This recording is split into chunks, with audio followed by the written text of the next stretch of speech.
Impact. Small craft could be damaged and briefly higher winds and suddenly higher waves. The strong thunderstorm will remain over mainly open waters.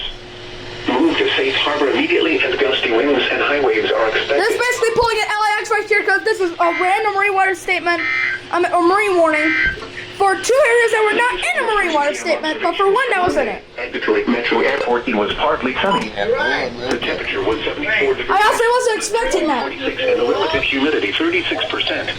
Everything went off. Well, one dumb thing was that my 382 went off on the second header, so that was dumb. Pontiac, it was 72 degrees and thunder was reported.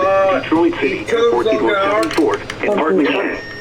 It was mostly sunny, 1 degrees.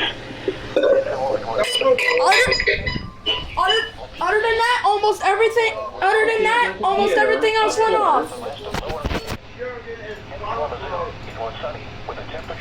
Other than that, almost everything else went off.